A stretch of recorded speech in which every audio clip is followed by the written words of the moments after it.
మా వాడు గల్లిబడికి పోతాడా? కాన్వెంట్లో చదివిస్తా, నా బిడ్డను కలెక్టర్ను వేస్తా. వచ్చిన కాడికి ఖర్చులకే అవుతుండే. రేపటి నాడు పిల్లలకు ఏం లేకుంటే ఎట్లా?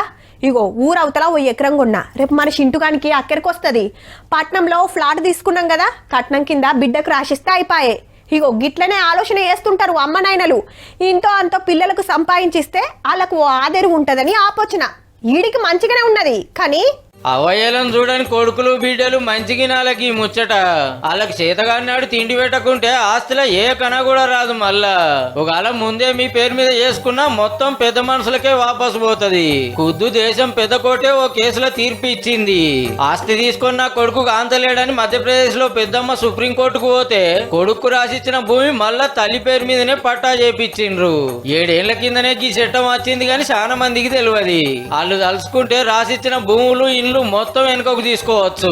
ఎన్నో ఎందుకు మొన్న మన మెదక్ జిల్లాలో చూడలే, మనోడు చూస్తలేడానికి కాక ప్రజావాణిలో ఫిర్యాదు చేస్తే ఖుద్దు కలెక్టర్ సారే ఎంక్వైరీ చేపించి కొడుకు చేసిన ఎకరం భూమిని మళ్ళా తండ్రి మీదికి మార్పిచ్చిండు. చెయ్యాల్సిందే మరి. రేపటి నాడు పిల్లలు చల్లగా బతకాలని కన్నోళ్లు కడుపు కట్టుకొని ఆస్తులు కూడా పెట్టిస్తా అంటే వాళ్ళకింత తిండి పెట్టి నొప్పో రోగం వస్తే చూపిస్తానికే కష్టమైతుంది కొందరికి. కానీ కన్నోళ్ల మీద కేసులు పెట్టుడు ఇష్టం లేక బాధలు కడుపులో దాచుకుంటాను. చూసి చూసి కోర్టు గిట్ల పోయిండ్రనుకో మీకా తుత్తదే అయితే సుమా.